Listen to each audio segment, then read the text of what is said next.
Gostaria de saber se esses espíritos que estão reencarnando com microcefalia são espíritos que fazem parte da falange do terror, que estão tentando implantar no planeta.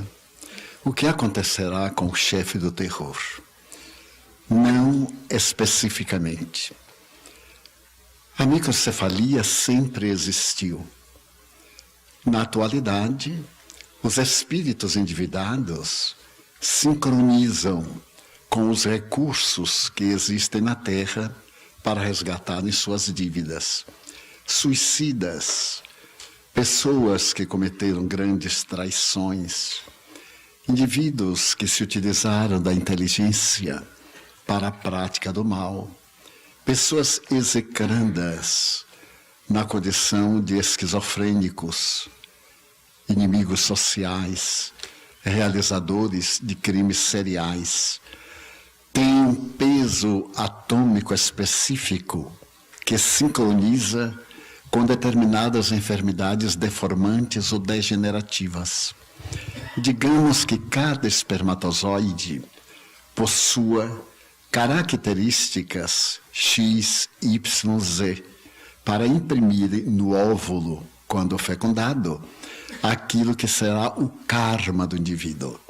Naturalmente, os espíritos voltados para o mal têm esse peso específico, a dívida, o efeito das ações negativas, e estão sincronizando com o processo degenerativo do vírus proporcionado pelo Aedes aegypti, que é o mosquito transmissor da doença que leva à degenerescência dos neurônios do sistema nervoso central, produzindo a microcefalia.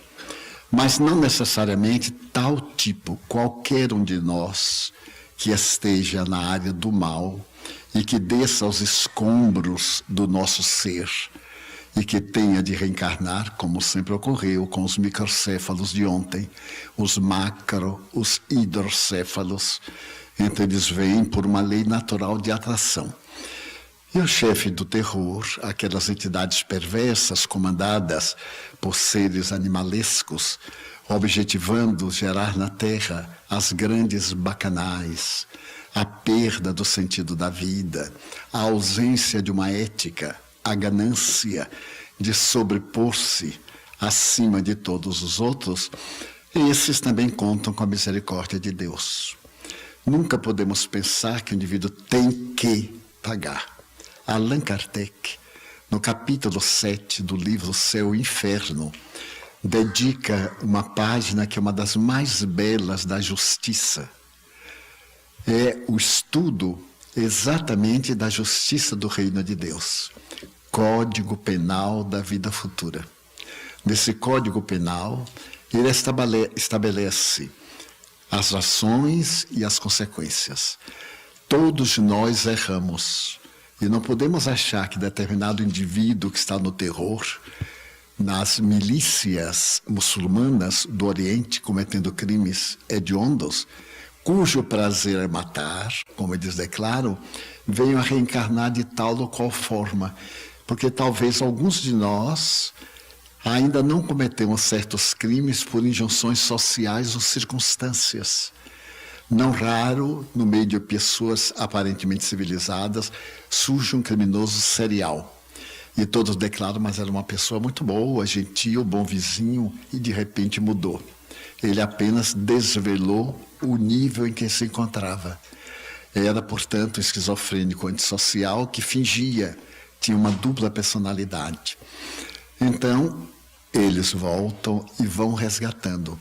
No caso do chefe, é impossível sabermos de que instrumentos se utilizará a divindade. Vamos fazer um paralelo. Judas, o amigo que traiu, o amigo que se equivocou, seja qual for o motivo, reencarnou-se em cada século carregado pela lepra. E a sua última reencarnação foi como Joana d'Arc, salvando a França do poderio da Inglaterra na chamada Guerra dos 30 Anos, porém com um objetivo nobre, preparar a França para receber Kardec alguns anos depois. Então, ele pediu para resgatar. E as primeiras reencarnações foram impostas, expiação. As outras foram solicitadas, provação. Então, o indivíduo que é infinitamente mal hoje, logo nas primeiras oportunidades, pode redimir-se, pode sofrer e mudar. Quando ele muda, não acaba a dívida, mas ele poderá resgatá-la de maneira suave, através de muitas encarnações. Há um momento na mediunidade de Chico Xavier em que André Luiz fala de dois espíritos muito nobres que podiam ascender a um planeta superior, ao reino dos céus. Mas examinando-se-lhe a ficha, percebeu-se que na Idade Média eles haviam cometido crimes hediondos. Quando eles souberam, resolveram reencarnar espontaneamente para resgatar. Então a nossa preocupação com esses espíritos deve ser também feita com compaixão. Porque, por outro lado, nós temos alguns débitos que já não podíamos ter. Quantas vezes nos surpreendemos com determinada postura mental que já não é factível para o nosso nível de compreensão? Eles reencarnar-se-ão, resgatarão, não importa o tempo. O tempo além da morte não é linear, hoje, amanhã, das 24 horas terrestres. É o tempo emocional. O espírito pode ficar detido por séculos naquela ideia. Por exemplo, a entidade que me perseguia foi por causa de um incidente que nós tivemos no ano de 1625. 400 anos ele guardou a mágoa. E como estamos no processo de evolução, nesta encarnação, graças à mediunidade, foi possível ele vir me cobrar. Eu não sei se paguei, mas eu aguentei. Sobrevivi. Porque a vida é muito interessante. Talvez eu seja que a pessoa mais idosa. Eu faço ideia que não. Tem uma senhora de 90 anos que me animou muito. Eu olhei para ela e disse, eu chegarei lá, tenha calma. Ela disse, se eu viver 95, também chegarei, não há problema. Mas porque eu já sou idoso, está agora na moda os amigos dizerem, esta é a última conferência de Divaldo. E eu fico contente, porque vai muita gente para ver a minha morte. E acontece o máximo, eu vou ao enterro de todos aqueles que pronunciaram.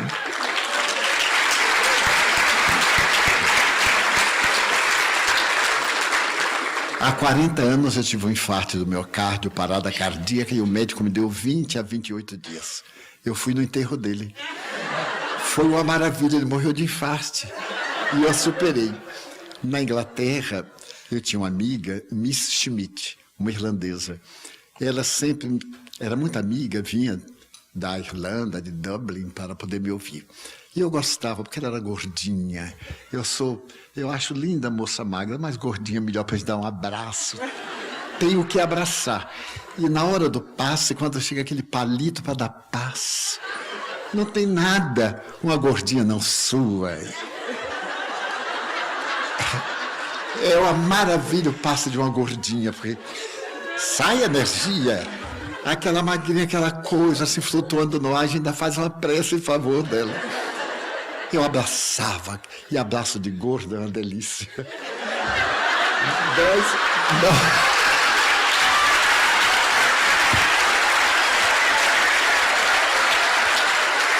Nós que digamos, hoje quando eu vi este filho espiritual, eu montei no ombro e repousei. Uma felicidade. Pois bem, então, há 3 anos, quando eu terminei a conferência em Londres, ela me deu um abraço chorando, eu fiquei comovido, mas Miss Schmidt, por que você está comovido? Porque é a última vez que eu vou vê-lo. Mas por que a última vez? Porque anunciaram que você ia morrer. Eu notei que o auditório estava superlotado, não sabe o motivo. Eu disse, mas todo mundo vai morrer. Eu disse, não, mas você já está com data marcada. Porque espírita é assim, ele deseja o bem da gente.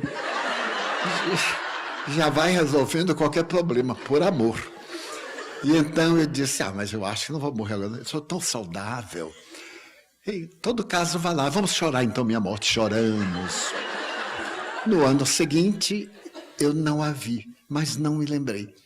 No ano posterior, que foi o ano atrasado, eu me recordei da querida amiga. E então eu fui passando lentamente, não a vi. Então eu perguntei à minha tradutora, mas e Miss Schmidt? Morreu, Divaldo. Coitada, ela recebeu a intuição certa com a pessoa errada.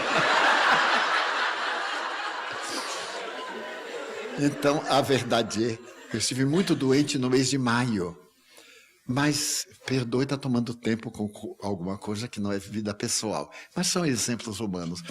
Eu recebi uns 200 e-mails me consolando. Vá em paz, você vai ter um bom lugar. Eu achei o máximo. Você tem mérito, já pode morrer. Eu disse, mas eu não estou querendo morrer. Eu estou doente como qualquer pessoa. E aí uma carta especial, essa eu copiei, não tive jeito, eu gravei.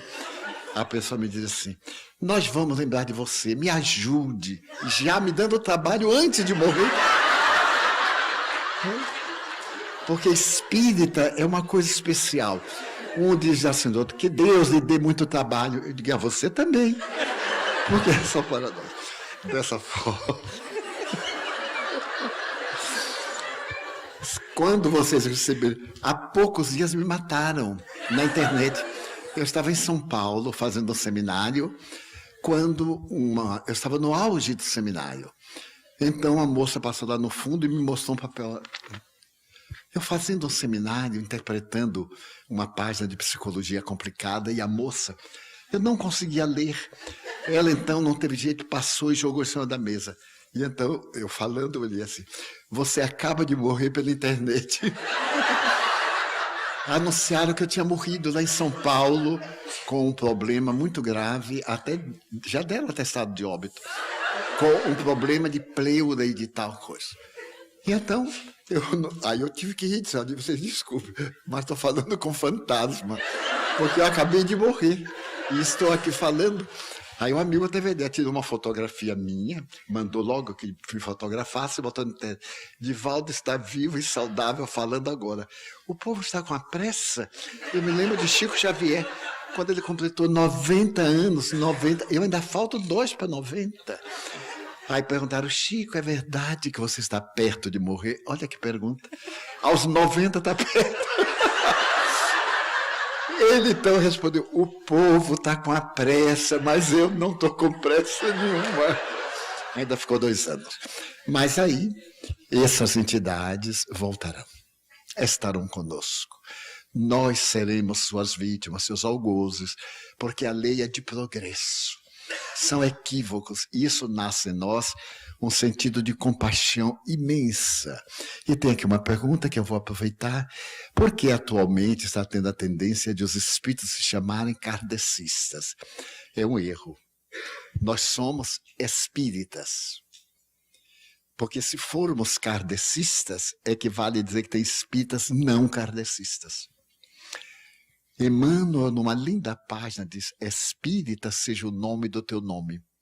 A pessoa só é espírita porque é kardecista. Nós lemos Kardec, lemos a obra, mas não somos kardecistas, somos espíritas. Agora, a pessoa que não é espírita poderá dizer, eu pertenço a esta classe, aquela classe. No espiritismo não tem subdivisões. Ah, porque o baudista é ramatista. Não, não tem. Espírita. Agora, se a pessoa segue isso, aquilo, é um problema pessoal. Quando alguém perguntar qual é a sua religião, espírita. De mesa branca, não, a mesa até que é preta.